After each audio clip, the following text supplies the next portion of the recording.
Canon has introduced two new digital SLRs. The first of these is a new entry-level model, the EOS 1100D, which replaces the EOS 1000D.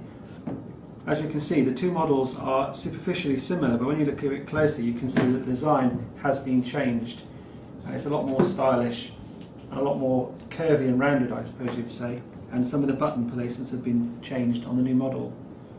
Now, there are quite a few differences between the 1000D and the new 1100D. The first of these is a new CMOS sensor, a 12 megapixel sensor, as opposed to the 10 megapixel sensor in the 1000D. On the back, you can also see that the LCD screen has been upgraded from a 2.5 inch LCD to a 2.7 inch LCD. The processor inside the 1100D has also been upgraded from Digic 3 to Digic 4, and the ISO has been increased from a maximum of 1600 to a maximum of 6400 ISO. The AF has been increased as well from a 7-point AF system to a 9-point AF system, and the metering has been increased to the same metering used in the 60D, which is the IFCL 63 zone metering. Whereas the EOS 1000D had live view but no video, the EOS 1100D has the inclusion of video. It's 720p HD and it's at 25 or 30 frames per second.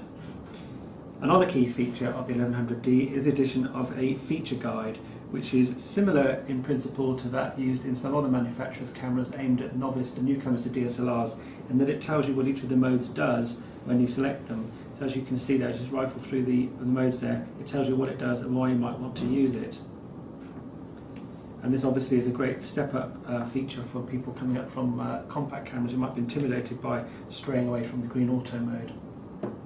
Also aimed at the novice photographer is the Creative Auto mode, featured on some other EOS cameras, which lets you control certain parameters of the camera, but explains it in a non-technical way. There's also the inclusion of the Basic Plus, which made its debut on the 60D, and in this mode you can select image parameters. You can depth of field, for example, is described as background blur, and you can decide how blurry or sharp you want the background to be. So I'm here with David Parry at Canon UK, who's just going to talk us through some of the new features in a bit more detail and tell us how they work. Hi David. Hello. Yep, so this is our new 1100D. So this is a great camera for people starting out with the EOS range or with SLR cameras. The beauty of it is it has the green square mode, which is the fully automatic point and shoot. But then as you feel more familiar with the camera and its functions, you can make your way around through the Creative Auto, through the picture styles, the picture modes, which is like landscape mode, portrait mode, and then make your way right the way through to fully manual.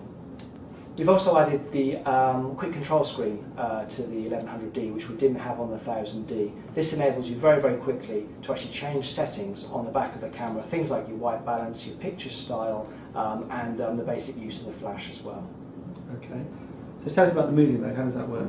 The movie is actually very, very easy to access on the 1100D. You simply turn the command wheel on the top here, round to the movie function, which will actually activate the live view, and then to start recording, you literally just push one button there, and you're recording high definition movies. So what about the UK price and availability? Okay, well this camera will be available in early April. It's coming in 3 configurations. It's coming body only, which is £419. With a non-IS lens, which is £459, and with an IS lens, which is the 1855 IS lens, and that's coming in at £499.